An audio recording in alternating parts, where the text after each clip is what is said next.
नमस्कार, इस खास बुलेटिन में आपका स्वागत है। मैं हूं रुचि शर्मा। आज बिटकॉइन $30,000 के स्तर के करीब घूमता हुआ नजर आया, क्योंकि मार्च के कंज्यूमर प्राइस इंडेक्स में 0.1% की वृद्धि के बाद अमेरिकी फेडरल रिजर्व की मई में अगली बैठक में इंटरेस्ट रेट्स में कमी की उम्मीद कम होती हुई नजर आ रही है और इसके 0.2% बढ़ने का अनुमान भी लगाया गया है।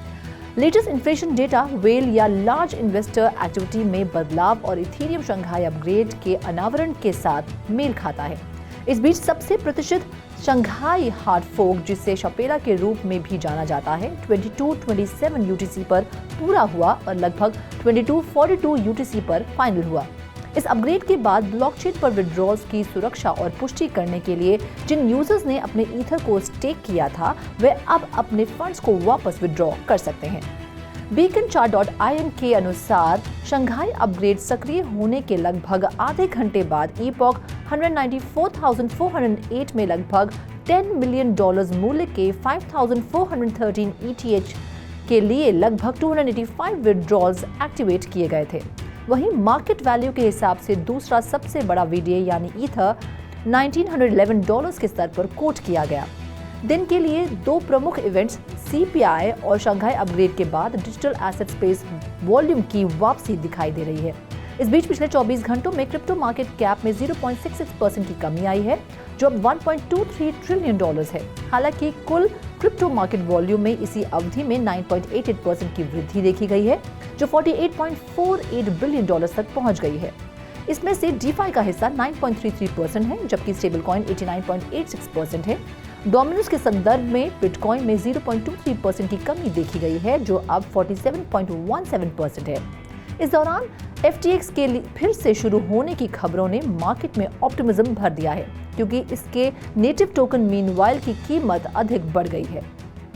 इथेरियम की शंघाई हार्ड फोर्क, जिसे शपेला भी कहा जाता है, को अंतिम रूप दिया गया है, जो ब्लॉकचेन पर ट्रांजैक्शन को सिक्योर और वैलिडेट करने के लिए अपने ईथर को स्टेक करने वाले यूजर्स के लिए विड्रॉल्स को सक्षम करेगा।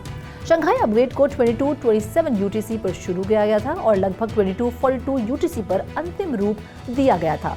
beaconchart.in के अनुसार शंघाई अपग्रेड सक्रिय होने के लगभग आधे घंटे बाद ईपॉक 194,408 में लगभग $10 बिलियन मूल्य के 5,413 ETH के लिए लगभग 285 विड्रॉल्स एक्टिवेट किए गए थे। शंघाई हार्ड फोर्क ट्रिगर होने के समय ETH की कीमत काफी हद तक फ्लैट रही, जबकि लगभग 4,000 लोगों ने इथेरियम कैट हर्डर्स द्वारा आयोजित शपेला मिनट वॉच पार्टी में ट्यून किया। लाइव स्ट्रीम में इथेरियम ब्लॉकचेन के को-फाउंडर विटालिक बुटेरिन ने कहा कि हम ऐसे स्टेज में हैं जहां इथेरियम प्रोटोकॉल के ट्रांजिशन के सबसे हार्डेस्ट और फास्टेस्ट पार्ट में खत्म हो गए हैं। बहुत महत्वपूर्ण चीजें अभी भी की जानी है, लेकिन उन बहुत महत्वपूर्ण चीजों को धीमी गति से सुरक्षित रूप से किया जा सकता है। शंघाई अपग्रेड के बाद ट्रेडिशनल बैंक्स के एनालिस्ट ईथर के मार्केट इंपैक्ट पर मिश्रित बने रहे। साथ ही ग्लासनोड की एक ऑन चेन रिपोर्ट में कम से कम $300 मिलियन मूल्य का सेलिंग प्रेशर का अनुमान भी लगाया जा रहा है।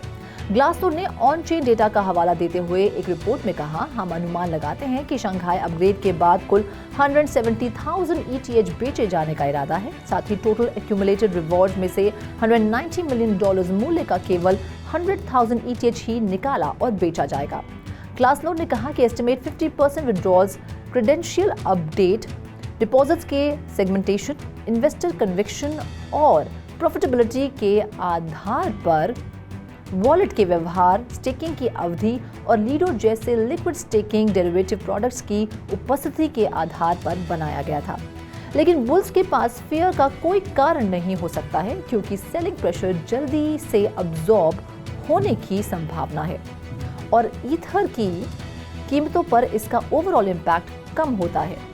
जेपी मॉर्गन जैसे बैंक्स का कहना है कि ईथर को अपग्रेड से कुछ सेलिंग प्रेशर का सामना करना पड़ सकता है, क्योंकि इस सप्ताह 10 लाख से अधिक ईथर स्टेकिंग रिवॉर्ड्स तुरंत उपलब्ध हो सकते हैं।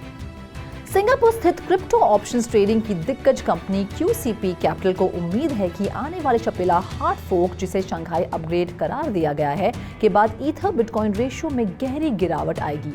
QCP Capitals market insight team के अनुसार ETH BTC 0.658 के की सपोर्ट लेवल से टूट गया है और संभावित रूप से 0.0553 पर वापस आ सकता है, जैसे कि शपेला के बाद थिन मार्केट्स में sustained spot selling pressure ETH पर और बेरिश प्राइस एक्शन की ओर जा सकता है। ETH BTC रेशियो इस साल 13.7% गिर गई है। इस डर के बीच कि शपेला द्वारा स्टेक किए गए ईथर की विड्रॉल्स को खोलने के बाद इन्वेस्टर्स कॉइन को लिक्विडेट करने के लिए दौड़ेंगे। QCP के सुझाव दिया है कि कुछ एनालिस्ट के अनुसार सेलिंग प्रेशर कई दिनों तक वितरित किया जाएगा, जिससे बायर्स को सेलिंग प्रेशर झेलने और कीमतों को स्थिर रखने में मदद मिलेगी। स्पेसएक्स और टेस्ला के CEO इलॉन मस्क ने हाल ही में सुर्खियां बटोरी जब उन्होंने सोसाइटल कंसर्न्स के कारण आर्टिफिशियल इंटेलिजेंस के डेवलपमेंट को रोकने के लिए एक लेटर लिखा। एफर्ट के बावजूद टेक मॉड्यूल AI इंफ्रास्ट्रक्चर के विकास के लिए अपनी योजनाओं के साथ आगे बढ़ रहा है। बिजनेस इनसाइडर की एक रिपोर्ट से पता चलता है कि मस्क ट्विटर पर AI प्रोजेक्ट योजना के साथ आगे बढ़ रहे हैं।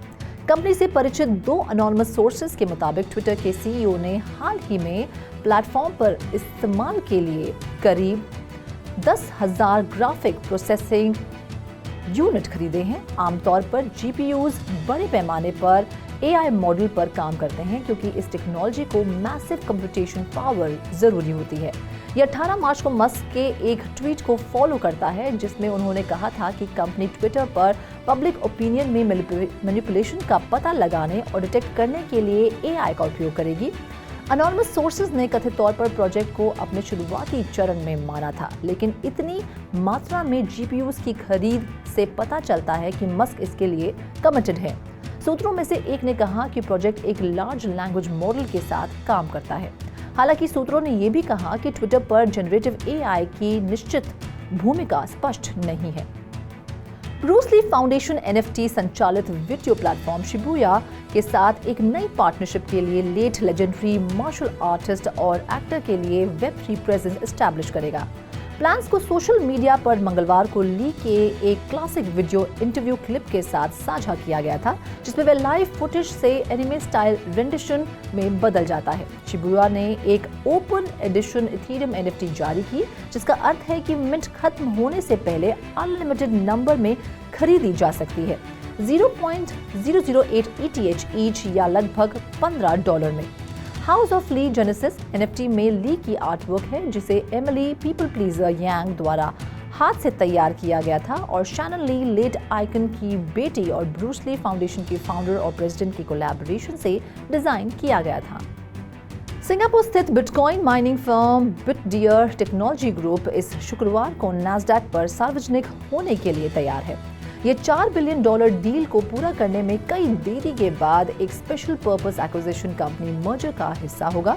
Blue Safari group SPAC firm BitDeer को सार्वजनिक कर रही है, जिसने पिछले साल 6 महीने के भीतर 3 एक्सटेंशन के लिए आवेदन किया था, जिसमें अंतिम एक्सटेंशन 1 साल का था। ये डील ओरिजिनली नवंबर 2021 में बंद होने की उम्मीद थी। आज बिटडियर के लिए एक महत्वपूर्ण माइलस्टोन है जो हमें नैस्डैक पर सूचीबद्ध होने के लिए तैयार करता है और हमारे आगे विकास के अवसरों को जब्त करने के लिए सुसज्जित है। हमने अब तक जो हासिल किया है उस पर मुझे बहुत गर्व है और हमारी जर्नी के अगले चैप्टर को शुरू करने के लिए तत्पर है, बिटडियर के CEO लिंगहुई कॉन्ग ने अपने लेटेस्ट स्टेटमेंट में कहा। कंपनी ने बुधवार को घोषणा की कि एक स्विस कोर्ट ने बैंकक्रप्ट क्रिप्टो एक्सचेंज FTX द्वारा अपनी यूरोपियन आर्म की सेल का पता लगाने की रिक्वेस्ट को मंजूरी दे दी है। FTX यूरोप AG FTX के यूरोपियन बिजनेस की होल्डिंग कंपनी ने स्विस मोरेटोरियम प्रोसीडिंग के लिए एक याचिका दायर की, जिसे कोर्ट ने घोषणा के अनुसार मंगलवार को मंजूर कर दिया। स्विस लॉ के तहत एक मोरेटोरियम प्रोसीडिंग डेट रिस्ट्रक्चरिंग या लिमिटेड टाइम के लिए एसेट के प्रिजर्वेशन को सक्षम बनाती है।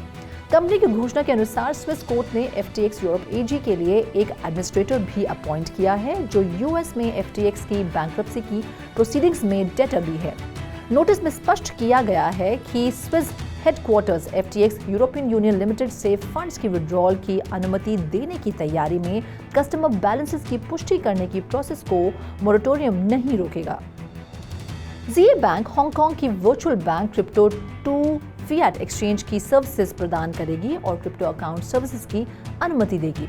ये उम्मीद की जाती है कि बैंक अन्य क्रिप्टो डीलिंग प्लेटफॉर्म को अकाउंट सर्विसेज प्रोवाइड करने के साथ साथ लाइसेंस प्राप्त एक्सचेंजेस से हांगकांग डॉलर, चीनी युआन और यूनाइटेड स्टेट्स डॉलर में टोकन डिपॉजिट की विड्रॉल की अनुमति देगी। सोर्सेज ने खुलासा किया कि ज़ीए बैंक के सीईओ रोनाल्ड लू ने टिप्पणी की कि देश द्वारा लगाए गए प्रतिबंधों के कारण बैंक मेनलैंड चाइना के क्लाइंट्स को सर्विसेज ऑफर नहीं करेगी। इसके अलावा उन्होंने कहा कि अब करेंसी कन्वर्जन सर्विसेज सिर्फ हैशकी और ओएसएल को प्रदान की जाएगी, जो हांगकांग में लाइसेंस प्राप्त क्रिप्टो एक्सचेंजेस हैं। कुछ क्रिप्टो एसेट्स को सूचीबद्ध करने के बदले में पैसे का आदान प्रदान करने के संबंध में South Korean crypto currency exchange कॉइन1 के कर्मचारियों को गिरफ्तार किया गया है। कॉइन1 की लिस्टिंग टीम के लीडर किम मो पर क्रिमिनल प्रोसीड्स एक्ट के उल्लंघन और विश्वास के उल्लंघन का आरोप लगाया गया है। लिस्टिंग ब्रोकर हुआंग मो पर भी विश्वासघात का आरोप लगाया गया है। रिपोर्ट के अनुसार हुआंग ने किम पर कॉइन1 के पूर्व डायरेक्टर मिस्टर जॉन के कुछ वर्चुअल एसेट को सूचीबद्ध करने के बदले में 2 बिलियन वॉन का भुगतान किया है। इस खास बुलेटिन में फिलहाल इतना ही। आप देखते रहिए 3.0 TV.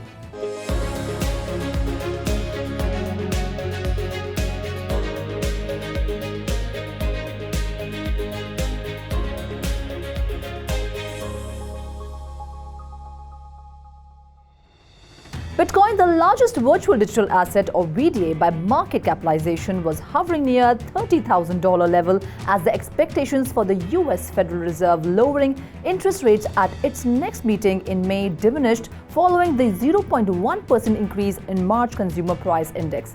It was estimated to grow 0.2%. The latest inflation data coincides with shift in whale or large investor activity and the unveiling of the Ethereum Shanghai upgrade.